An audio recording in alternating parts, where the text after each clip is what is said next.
Bonjour à tous, bienvenue pour ce nouveau Hit Story. Je suis aujourd'hui en compagnie d'un jeune auteur, compositeur, interprète en provenance du Canada et à la vaste palette sonore. Bonjour Mehdi Kayen. Bonjour. J'ai choisi votre titre La pluie pour cette émission, une chanson extraite de votre troisième album Aube. C'est l'une des chansons les plus rock de cet opus. Oui, quand même, hein? Il faut croire. Elle a bien évolué sur scène depuis. Et là, vous voulez que je vous raconte d'où elle vient, c'est ça l'idée? Avec plaisir. Alors, à l'origine, en fait, c'était une valse. Et puis, c'était un peu une histoire d'amour, hein, finalement.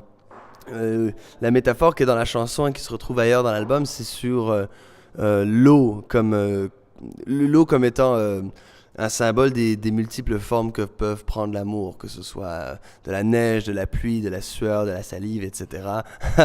Et donc, ouais, c'est difficile de décrire d'où viennent les chansons à partir de là. Il y a un élément où c'est, par exemple, ma propre vie relationnelle à l'époque, mais ensuite c'est cannibalisé, ça devient autre chose, ça devient quelque chose d'un peu plus extérieur. Avec une danseuse, c'est ça? Oui, oh my God, hein, ok, il y en a un, il a bien suivi les pérégrinations, justement, c'était une danseuse contemporaine, donc d'ailleurs j'ai pris des cours de danse avec, et j'ai appris beaucoup de choses sur le mouvement, dans tous les sens du terme, et, euh, et donc, oui, c'était un peu ça, mais tout l'album, en fait, est sur cette thématique-là, et d'ailleurs, spoiler, je vous avertis que quand vous faites un album entier sur une relation antérieure, ça vous complique la vie pour vos relations postérieures. Parce que là, la fille, elle se dit, alors moi, j'ai pas mon album. Tu te dis, ah merde. Et c'est dur à expliquer que c'est parce que ça se passait pas. C'est quand ça marche pas que ça fait un album. Quand ça marche, on n'a pas envie de faire un album. C'est ça, et alors vous pensez beaucoup à cet amour impossible quand vous la chantez encore? Non. Ça devient autre chose. C'est cannibalisé et ça devient. Il y a une émotion qui ressort, mais c'est pas celle spécifique du point d'origine de la chanson. Puis ça, c'est vrai pour toutes les chansons. Il y a toujours une émotion qui reste, mais c'est pas exactement celle-là. C'est difficile à dire parce que on vit plus ce qu'on a mis de soi dans la chanson que ce qui a donné lieu au texte à l'origine, si on veut. Parce que sinon, effectivement, ce serait très pénible. Si on devait penser à chaque relation intérieure pendant qu'on la chante, ça ferait ben des chansons avec beaucoup de flashbacks et ce serait très pénible pour la personne avec qui on sort, qui est dans l'auditoire, la pauvre. Elle est très immédiate, directe, cette chanson par rapport à d'autres. Oui, j'aime ça. J'aime bien le terme que vous avez utilisé, justement. L'immédiateté, c'est quelque chose que j'ai essayé de travailler. Et effectivement, celle-là, ben, c'est parce que c'est 3 accords. Il n'y a pas de pont, c'est couplet, refrain. Le couplet et le refrain, c'est ça, je pense que le couplet c'est un accord et le refrain c'est 3 accords. Alors ça, j'en suis bien content.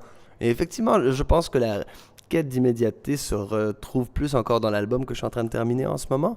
Euh, Où justement, c'est agréable d'essayer de faire un truc qui peut être compris d'une certaine manière à la première écoute, mais qui, idéalement, les écoutes subséquentes aussi révèlent quelque chose également. Et vous donnez de votre personne dans le clip, sans mauvais jeu de mots, vous vous mouillez pas mal. Oui, exactement. Et ça, en fait, ce clip-là, ça a été fortuit comme truc parce qu'on était censé faire une vidéo de promo de 30 secondes. Et moi-même et la vidéaste, Frédéric Bérubé, on a décidé que ça nous emmerdait de faire tout ça pour 30 secondes. Alors on s'est dit, ah je sais, je vais ôter tous les meubles de mon appart. Et là, j'ai un pot de peinture de cette couleur-là. Et donc on a fait ça vraiment complètement spontanément. Pendant 6 heures, on a tourné. Et puis à la fin, l'appart était vraiment en bordel. Il y avait de la peinture sur les murs. C'était vraiment extraordinaire. C'est rare parce que les clips, souvent, on va pas laisser ça à la spontanéité tant que ça parce que bon, c'est compliqué, ça prend du temps de faire un clip, ça prend du budget et tout ça.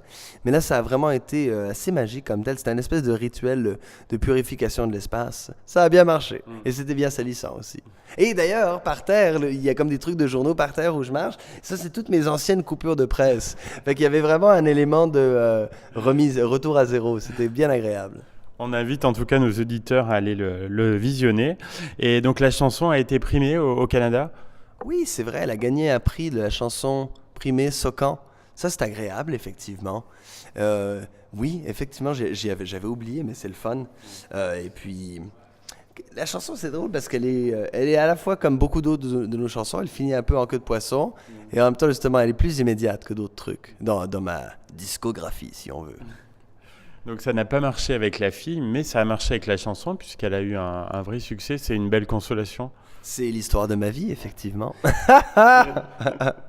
Que voulez-vous, on prend ça où ça passe, tu sais. Mais là, je suis dans une relation où ça fonctionne très bien. Alors, ça fait moins de chansons, mais au moins, d'un autre point de vue, c'est quand même plus agréable. Hein, parce que c'est mieux un couple qui marche qu'un prix. Je vous dis que le prix, il vous réchauffe pas trop la nuit, tu sais. C'est sûr. Alors ce troisième album, Aube, a reçu d'excellentes critiques et vous a donc propulsé sur les plus grandes scènes francophones. Oui, quand même, j'ai eu de la chance. Ben, ça fait longtemps que je bosse sur ces trucs-là. Et puis cet album-là, je pense parce qu'il était plus uni au niveau du concept, au niveau du son, des thématiques abordées, même des champs lexicaux entre les chansons, etc. Et puis c'est surtout, je pense que c'était très différent de ce que j'avais fait avant, en cela que c'était éclectique comme les albums d'avant, mais c'était beaucoup plus doux. Et il y a des éléments qui sont sur cet album-là qui vont se retrouver dans le prochain. Par exemple, là, donc, l'album était vachement chanson, avec quelques petites touches de rock, mais aussi de musique du monde et de musique électro ambiante. Et là, les éléments électro et de musique du monde vont être assez amplifiés sur le prochain. Donc, disons que si Aube était rose pâle, gris pâle et beige, le prochain va être plutôt texture léopard et rose électrique et jaune fluo. Alors justement, quand pourra-t-on découvrir ce nouvel album, Eddie Cayenne? Est-ce que vous avez déjà une date? Eh bien, ce soir, d'abord, parce que justement, on joue beaucoup des nouvelles chansons. Et puis, je pense que je vais lancer des extraits avant ça, mais j'espère ou je soupçonne que l'album sortira à l'automne 2018. Fait que c'est quand même pour bientôt.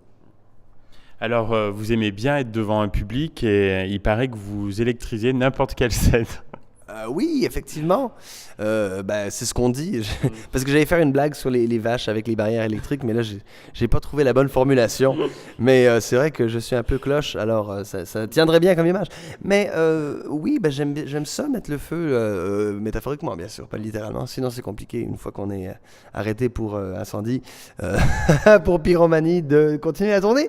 Mais chaque salle a quelque chose de différent. Par exemple, les gens, ils demandent souvent quelle est la différence entre le public français et canadien, par exemple. Mais je trouve que c'est plutôt du cas par cas, c'est plutôt selon la salle, le soir, etc.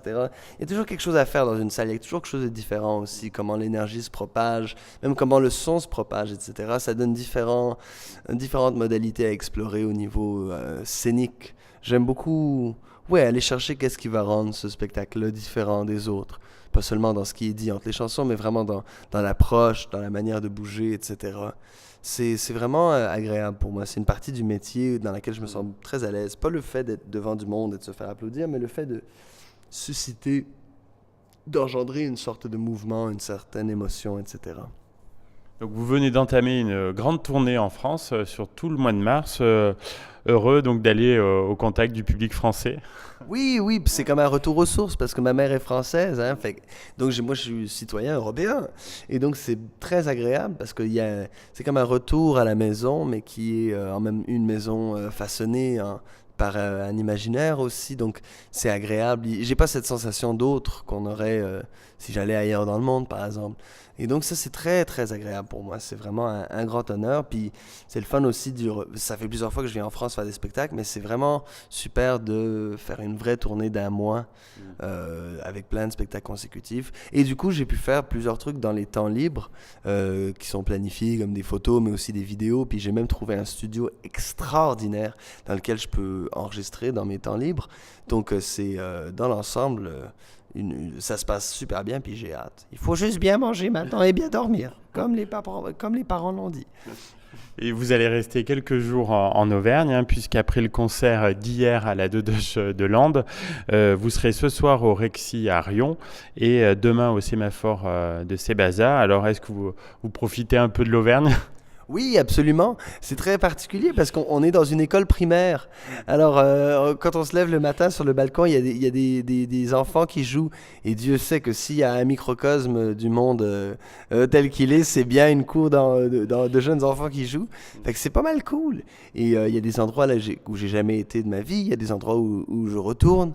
Fait que c'est vraiment agréable. Puis c'est aussi que tous les diffuseurs de spectacles, je les connais en fait, en large partie, parce qu'on s'est rencontrés dans des événements au Canada et tout ça. Fait que c'est vraiment le fun de venir les visiter chez eux. Il y a cette sensation parce qu'aussi on n'est pas sur Paris dans des grandes villes nécessairement. Et donc, le rapport est différent par rapport à la scène, par rapport aux endroits où on est. Fait que c'est plus familial que d'autres tournées pourraient l'être. Fait que je trouve ça super. Et alors, à part l'album, qu'avez-vous prévu au retour de cette tournée comme projet Eh bien, en ce moment, je suis en train de... Dans quelques jours, on va lancer à Montréal un documentaire radio que j'ai terminé justement avec ma copine Marie-Laurence Rancourt et sa compagnie de prod Magnéto. Et c'est un documentaire radio de 50 minutes qui va être disponible donc dès le 15 mars sur Internet. Et j'en suis extrêmement fier. En fait, c'est un docu sur finalement l'exil, la paternité, l'absence, la filiation, la transmission. Et c'est vraiment une des plus belles œuvres d'art à laquelle j'ai pu participer de ma vie. Et c'est ma famille, en fait, qui est au cœur du documentaire. Fait que c'est une œuvre dont je suis, encore une fois, très fier et qui me semble très pertinente, mais aussi courageuse en cela qu'elle est très vulnérable, très intimiste. C'est vraiment une belle œuvre d'art. Ça s'appelle L'écorce et le noyau. Je vous recommande d'aller checker ça. Et on pourra le découvrir même en France Oui, absolument, il va être disponible. Puis on travaille quelques ententes avec des radios d'ici, dont évidemment je ne pourrais vous en dire plus. Un gentleman garde ses surprises jusqu'au bout. Mais ça s'appelle L'écorce et le noyau, et ça va être disponible d'abord en ligne et puis ensuite à différentes stations de radio. On verra bien. Ou on entendra bien plutôt. Eh bien, on suivra ça avec attention. Merci et bonne continuation, Mehdi Kayane. On va tout de suite écouter La pluie. Merci beaucoup, bonne écoute et à bientôt.